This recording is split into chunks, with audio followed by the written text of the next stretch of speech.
What is up, everybody? Welcome to Real Podcasters, a podcast on how to grow and monetize your show. My name is Skylar Beitendorf. I have been podcasting for the past 4 years. I've started a podcasting business, and I have been coaching for the last few years as well, and it's been fun. I am not claiming to be the all-knowing podcaster here by any means, but I plan on bringing people on who know the things that I don't, so that way we can give you a full view on everything you should be doing to grow your podcast as quickly as possible so you can monetize it as quickly as possible. So today's episode, we are talking about why you should only answer one question only on every episode. And the reason this is because you want, your episodes to be searchable on Apple and Spotify. If they aren't searchable, people aren't going to find it. A lot of times people will go onto YouTube. If you've ever thought of a time you've gone onto YouTube, you've typed in how to clean the bathroom tub so it's squeaky, clean, and white again. You've asked a single question. How to fix this specific part on my vehicle. How to download this software on my computer. It's always, you're asking one question on these YouTube searches. People do that on Apple and Spotify too. If they're looking for a question on finances, on relationships, on mindset, fitness, they're asking how to do a specific thing because they don't know one specific thing. A lot of people know it. I have a general understanding of many topics, but not like the details on those topics. And so they're going to come to you for the details. So if we only answer one question on the podcast, chances are we can make the episode shorter, which makes it more realistic to consume for a lot of our listeners. So you're going to get more people that click play and stay because they know, oh, this episode's only 15 minutes long. I have plenty of time to listen to this, so I'm going to listen to it.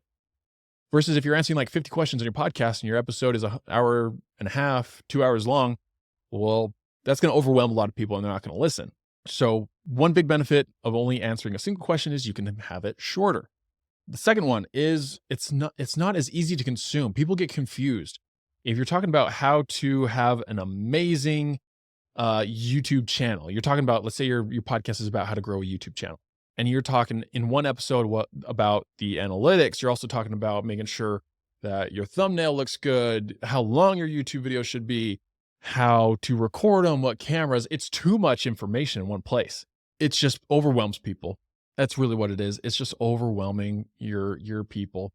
And so if you want your listeners to consume episode after episode after episode, I would answer one question and go into detail on that question. People want the details. The other side of this is if you were talking about one topic, but you were getting sidetracked and you're talking about, oh, hey, what'd you do this morning?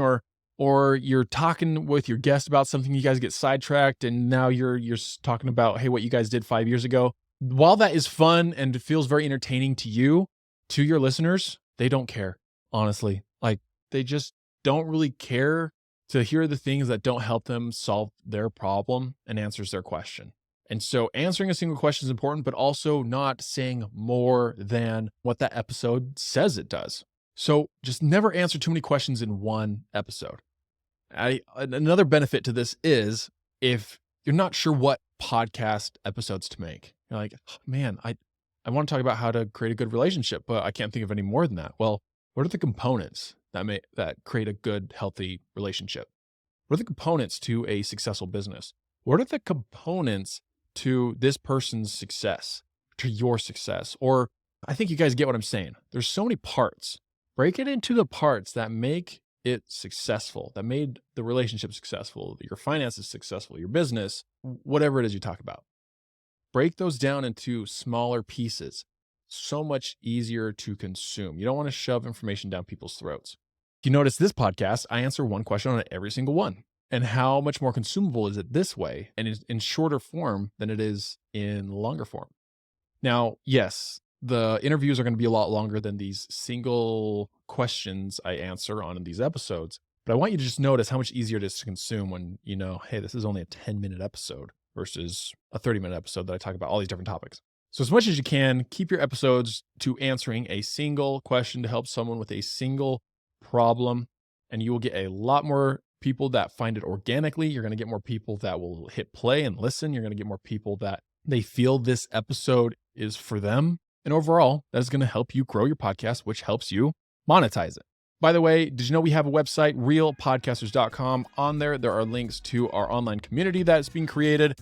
We have documents, we have YouTube videos, we have the different equipment you need, we have a blog, all the guests are on there. There's a lot on there. So if you are serious about podcasting and just you're not getting enough from the podcast itself on how to podcast, there is a website. Go check it out. Hopefully that helps you, and I will see you in the next episode.